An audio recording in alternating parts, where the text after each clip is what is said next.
2, 1. Live? You're goddamn right we're live. Alright. Okay, this is... what? Episode 15, the bonus VOD. We're going to be doing Nestea versus Tails from the previously played tournament. What was it called? IGN IPL 4. Yeah. Something's happening. That's Stoic Numo. I just have to sneeze. Okay. Fucked up my intro. God damn it. Sorry, man.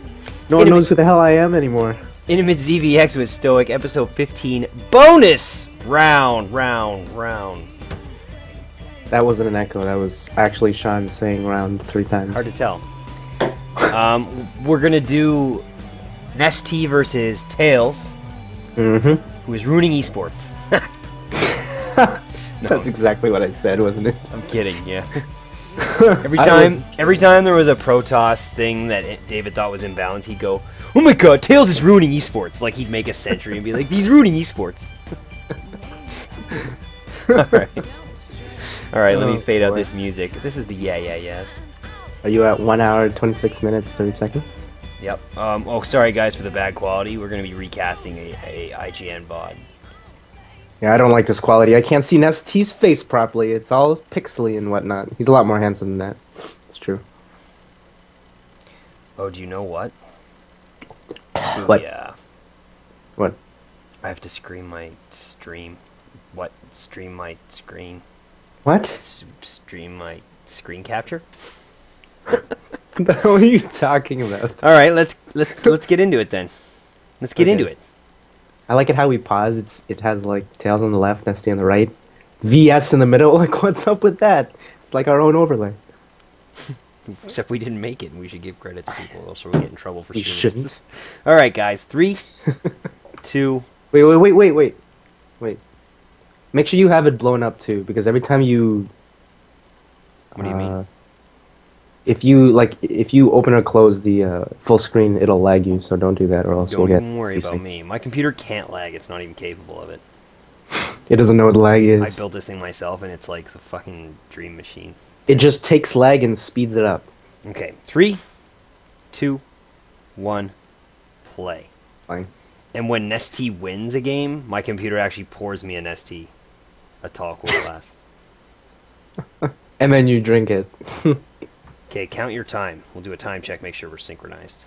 45, 46. Okay, pause for a second and then unpause right away. I'm like 3 seconds behind you. 50, 51, 52. 50, 51, 52.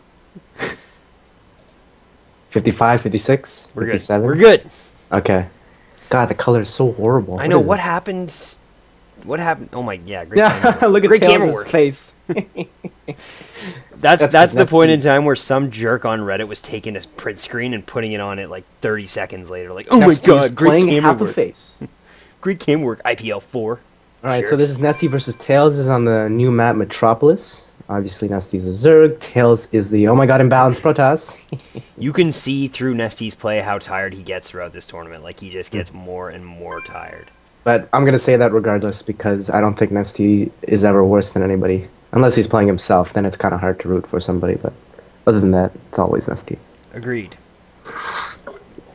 Even versus Stefano, Nestea was better. Even though we love Stefano, but, you know, Stefano isn't Nestea. I thought Stefano was close. I mean, that last game all came down to micro and the Stefano and Nestea. They both did the exact same build, and it just... Stefano could have killed way more drones. He just missed it. Wasn't paying attention. Okay, so we're going to go over Nestea's entire play and build. Nestea always opens 14 pool when he plays Protoss. It's a little safer. The only difference is if you get cannoned, by cannon I mean even if you get blocked off at the bottom of your ramp, or just simply a pylon block at your expansion, and then a cannon, 14 pool allows your lings to come out so early that it's very difficult for him to deny your expansion in weird ways like that. Also, 14 pool is a little safer if the Protoss opens a gate expand instead of doing the normal forge expand. It allows you to scout your opponent faster, and it allows you to have lings out at a sooner time so that if he does send over a stalker and a zealot, or even 2 stalkers to do harass at the beginning with no speed, you'll be able to prepare for it a lot faster because your queen goes out faster, and that queen is pretty crucial when he opens gate expand, because the queen himself is like a moving spine crawler. So that's the only reason I think why he opens. Otherwise, it's more economical to do 15 pools. But they're both perfect openings, so they're both fine. All right, so Nestea always loves to cut corners. It's very different from the other Zergs. You will always see him try to cut corners whenever he thinks he can get away with it. It's extremely risky, but as long as you have a good understanding of what the Protoss can actually throw at you, it's good. So here, as you can see, because he was able to put down his second base he with hit ease, that drone too. That was a sick move. He exactly. juke-2'd him. Yeah, so because he was able to put down his second base without tails denying it, he only built 2 Zerglings.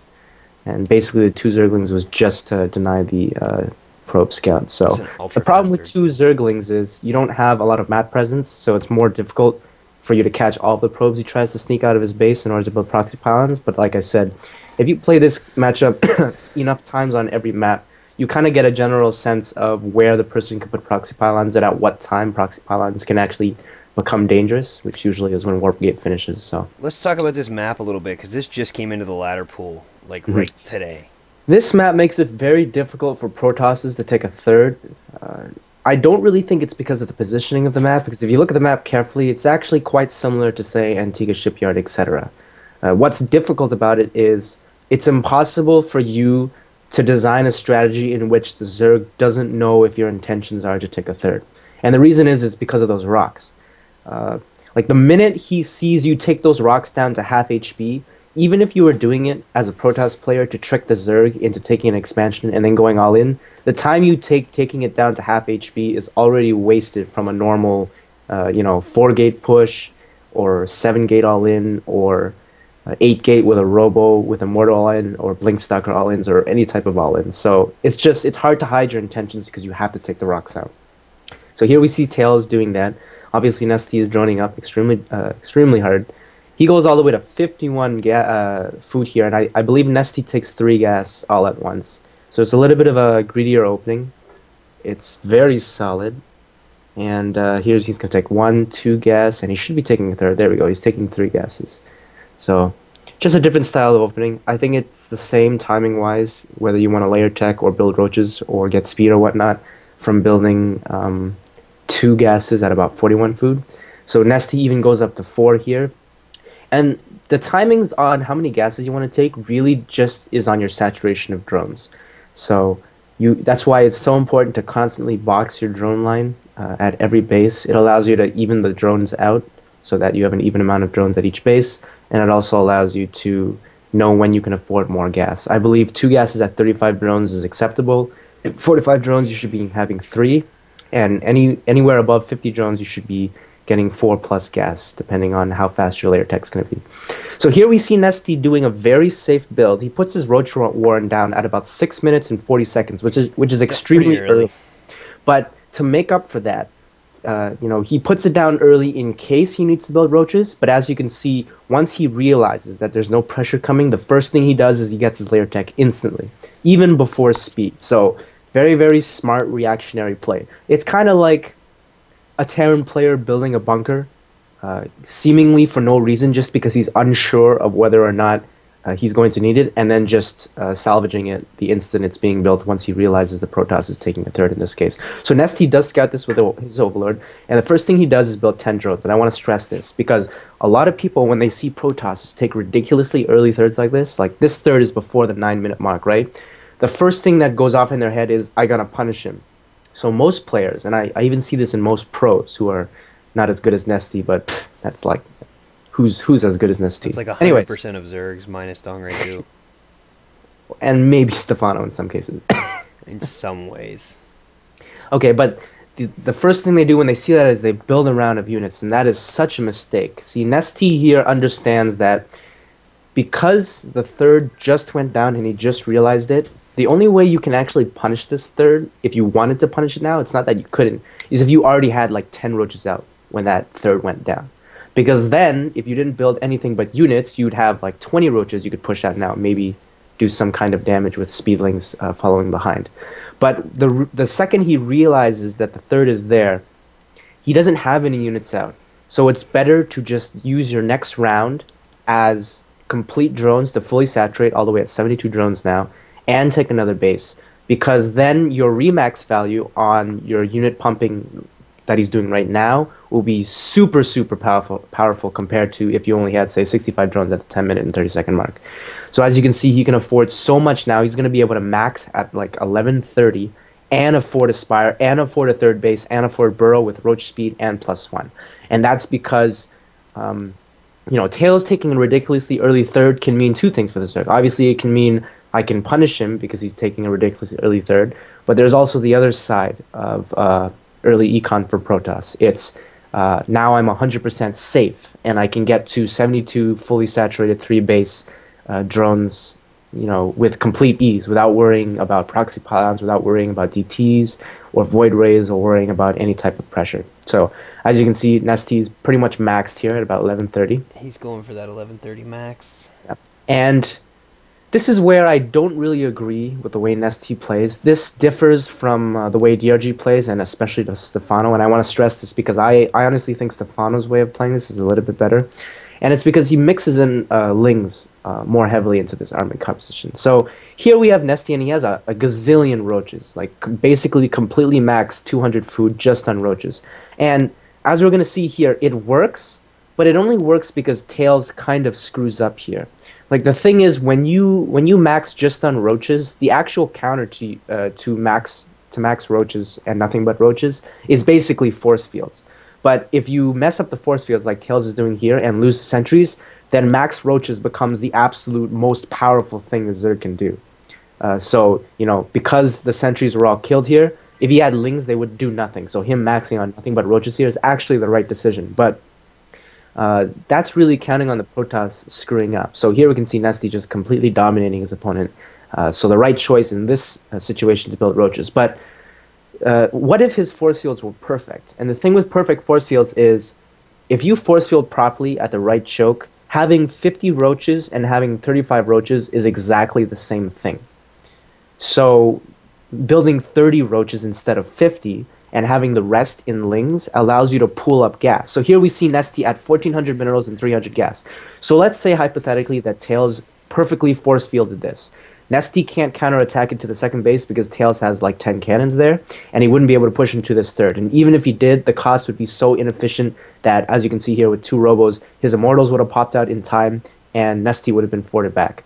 So now you're stuck with 2,000 minerals and almost no gas. So you can't transition into Infestors, and you can't transition into Mutas as best as you can. Whereas if you max in a 200 food army of, say, 30 Roaches, and then the rest of the food is just in Lings, you have the ability to do the same amount of damage if the Protoss screws up, because if Lings get through from force fields, they kill these sentries just as fast as Roaches do. And if you aren't able to kill him, then you have like 2,000 gas pooled up. So you can build 20 Mutas, or you have 2,000 gas pooled up to go into Hive and build like 10 Infestors or whatever you want to tech into. So that's the only criticism I have on Nestea's play. There's actually a few games he plays against Squirtle later in which he loses to, even though he's tired, but it just kind of shows that if the Protoss is positioned properly and the Protoss force fields properly, Mass Roach, even though sounds really strong, doesn't really work unless the Protoss kind of screws up on the force fields. And once the Protoss screws up on the force fields, people get the misconception of Mass Roach is the better way to go, because Mass Roach completely dominates anything. You have 200 food of roaches, and you're fighting your Protoss opponent without force fields, and all 55 roaches are hitting your opponent. It's ridiculous damage, but that's actually not the point of the Protoss defense. So how many Lings do you want to sprinkle into this army, this max roach army at 1130? Well, it's basically all. You probably about can't max that fast with that many Lings either, because you don't have the larva. Exactly, but that's what I mean. See, 180 food of a mix of Roach Ling can do the same damage as just a ball of roaches is. The only advantage that a ball of complete roaches has to fight against would be a very early Colossus ball. And the reason being is because if you rush Colossus so fast, because Colossus is so expensive, like each Colossus costs 200 gas plus 200 gas to get the thermal lens upgrade, then Mass Roach is better because Colossus in small numbers, they don't counter roaches. So when the Protoss hits 115 supply and you're already max 200 food on just roaches, having one Colossus is going to be the dumbest thing ever. You may as well just stay on mass stalkers with blink, or having two Colossus is barely going to hold any of that. And obviously, if you have Lings in that situation, then the Colossus will kill the Lings so fast. But like I said, the good thing about it is every scenario in which the Lings don't work, you have so much more gas pooled up that your ability to transition into something else is better. And I think that's really why Stefano has a lot of success in ZvP, because he gets into a lot of situations sometimes where he's playing extremely good Protosses, and they hold off the attack onto their third base so well with good force fields and good robos.